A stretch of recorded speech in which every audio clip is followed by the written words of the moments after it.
Assalamualaikum warahmatullahi wabarakatuh. Salam sejahtera dan bahagia selalu teman-teman dimanapun Anda berada.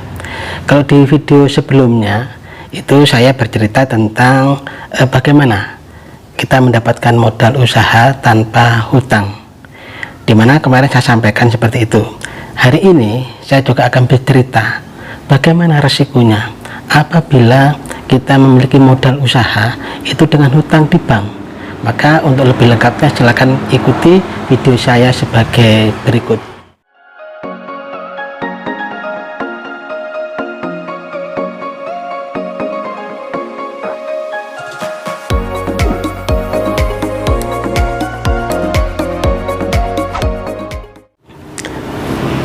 Baik teman-teman, tidak dipungkiri bahwa semua pengusaha, semua yang memiliki usaha baik kecil maupun menengah maupun besar itu tidak terlepas dengan yang namanya modal usaha, dan modal usahanya tidak sedikit ya. Para pengusaha itu selalu menggunakan jasa bank. Mereka untuk menambah modalnya selalu menggunakan dengan hutang di bank. Memang ada sebagian kecil yang tidak menggunakan jasa bank, tapi hampir sebagian besar menggunakan jasa bank. Anda bisa klik di Google, hampir BUMN yang ada di Indonesia itu kekayaannya dengan hutangnya itu selisihnya tidak banyak ya, tidak banyak selisihnya. Bahkan banyak juga pengusaha-pengusaha besar itu kekayaannya dengan hutangnya kalau dihitung itu lebih besar hutangnya daripada kekayaannya, sehingga kalau misalkan perusahaannya itu dijual semua, dia sebenarnya miskin ya, cuma kelihatannya saja perusahaannya besar, wah ya, tapi sebenarnya kalau dihitung dengan kekayaan dan hutangnya itu lebih besar hutangnya, banyak sekali itu. Bahkan tidak sedikit pengusaha yang harus jatuh, harus bangkrut, harus melarikan diri itu karena hutangnya sangat besar. Oke. Saya ingin bercerita bagaimana pengalaman saya dulu pada waktu saya mendapatkan modal usaha dari hutang di bank ya. Di awal usaha memang saya tidak melakukan hutang di bank ya, seperti yang saya katakan di video sebelumnya ya. Tapi semakin berkembang kira-kira di tahun 2000-an ya, saya mulai berani mengambil utang di bank, walaupun jumlahnya masih sedikit pada waktu itu, dan juga utang untuk bahan baku ya.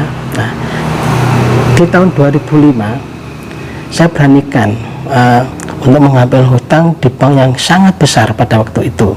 Di tahun 2005 itu saya mendapatkan dari salah satu bank Bukopin pada waktu itu ya, saya mendapatkan sebesar modal kerja dengan bunga sebenarnya ringan 0,6% ya, itu sebesar 250 juta pada waktu itu. Nah, harapannya dari bank itu saya bisa mengelola dengan baik, tapi ternyata di luar dugaan saya tidak bisa mengelola dengan baik uang yang dipinjami oleh bank tersebut, walaupun bunganya kecil ya. Pada waktu itu hutang yang di bank itu saya gunakan untuk saya buka beberapa cabang ya, ada sekitar 4 cabang saya pada waktu itu, yang pusatnya satu di Mulu Lawang, yang kedua di Senggreng, yang ketiga di Jalan Veteran, dan yang keempat di mall, yaitu di Matos pada waktu itu. Dan di Matos itulah yang banyak menyedot biaya sangat besar pada waktu itu, karena memang kalau untuk buka usaha di awal-awal itu tidak bisa langsung rame teman-teman. Di Matos pada waktu itu saya mengambil secara angsuran pada waktu itu dengan uang muka 60 juta pada waktu itu, dan biaya operasionalnya sangat tinggi sekali, sehingga lambat laun banyak disedot oleh biaya operasional di Matos ini, dan juga beberapa toko yang juga masih belum sesuai dengan harapan. Hanya satu toko saja dulu yang di Mulu Lawang yang masih bisa menghasilkan hasil yang baik ya, dan juga beberapa tetap saya melakukan yang namanya konsignasi di koperasi. Nah, tapi tetap teman-teman, bahwa modal yang saya dapatkan dari bank itu dengan bunga yang 0,6 ternyata lambat laun saya tidak bisa mengendalikan dari bunga bank itu, sehingga maka di tahun 2005 sampai tahun 2010 itulah masa-masa sulit bagi saya, baik di ekonomi keluarga maupun di usaha saya. Usaha saya mengalami terus penurunan, ya. Sedangkan beban hutang itu masih tetap besar, ya, itu sebesar 250 juta. Karena selama ini kita hanya mengangsur bunganya saja, pokoknya masih tetap, ya. Tapi di awal-awal tahun 2011 itu saya mulai menemukan yaitu bisnis online, ya. Dari bisnis online lah sedikit demi sedikit saya bisa melunasi hutang, dan tepatnya di tahun 2013 saya bisa melunasi hutang di bank itu, dan alhamdulillah saya juga bisa menabung dari hasil bisnis online itu. Dan juga saya terima kasih kepada istri saya karena juga sudah membantu ekonominya, karena istri saya juga sebagai seorang pegawai, sehingga untuk kesehariannya saya bisa ikuti istri. Maka saya fokus untuk bagaimana saya bisa mengembangkan usaha di bisnis online itu.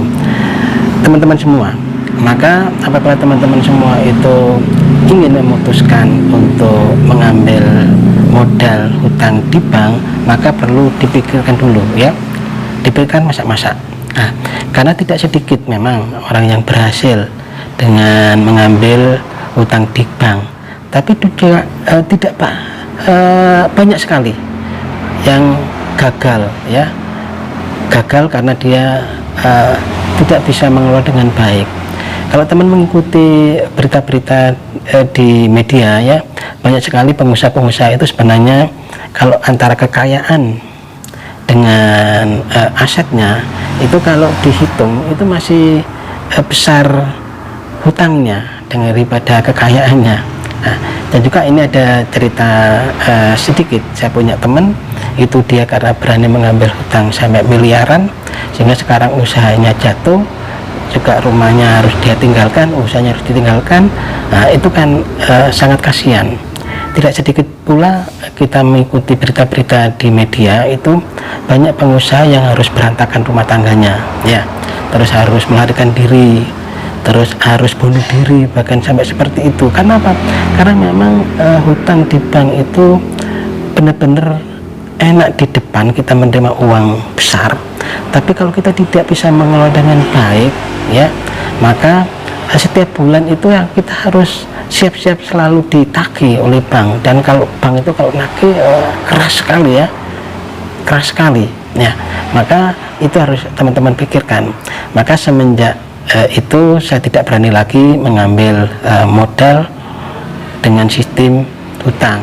Maka untuk video saya berikutnya saya akan bercerita bagaimana saya menjalankan bisnis online saya yang sebenarnya diawali tahun 2010 tapi baru menaiknya itu tahun 2011 sampai saat ini, ya, dengan hanya bermodalkan pada waktu itu dengan saya hanya pesan domain hosting untuk web, ya, untuk website, untuk toko online saya itu 350.000, tapi bisa menghasilkan kalau dihitung sampai sekarang udah ratusan juta mungkin, ya.